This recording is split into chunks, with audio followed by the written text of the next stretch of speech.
Okay, another way to do multiplication using the knowledge of our place value and our number parts is to use the area model method. So if you watch the partial products video, you'll notice that I just line up the equations over here.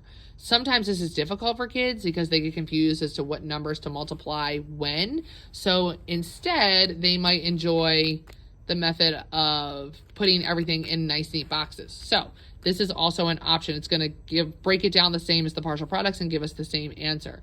Now, I'm going to do a 3-digit by 2-digit here to just show you how, we could do bigger numbers. But if I wanted to do 2-digit by 2-digit, we'd set it up pretty much the same. I can show you that in a little bit. So if I have the number 127 times 36, we'll go ahead and set this problem up. So we're going to need to know that place value information. Go ahead and watch that video if you haven't. I'm going to break my number into its parts.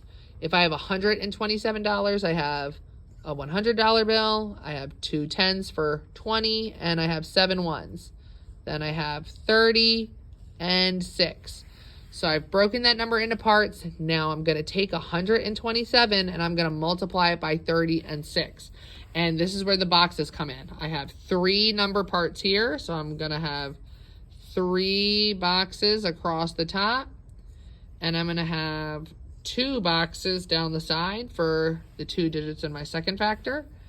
And then I'm going to work almost like Battleship. And I'm going to come down and over, right? And I'm going to match the factors to themselves in the boxes. So we have 100 times 30.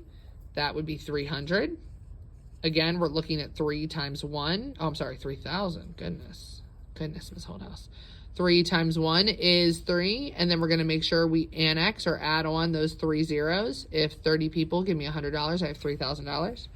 Then we're going to move over here, and we're going to do the same thing. We're going to do 2 times 3 is 6, and I'm going to annex on those 2 zeros for 600. 7 times 3 is 21, and in this case, there's no 0 here, but there is 1 here, so we only need 1 0 for 210. I'm going to keep going. I'm going to do 6 times 100, right? 6 times 1 is 6. 2 zeros in this one, so we do 600. 6 times 20 is 120 because 6 times 2 is 12 with that 0. And then 6 times 7 is 42. So we have all of our parts of our product now, and we're going to add them up.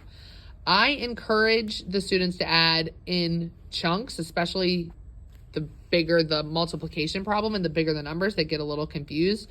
So we could do the same thing like we did here and add them all by place value all up at one time. But like I said, once the numbers get bigger, it gets to be a lot.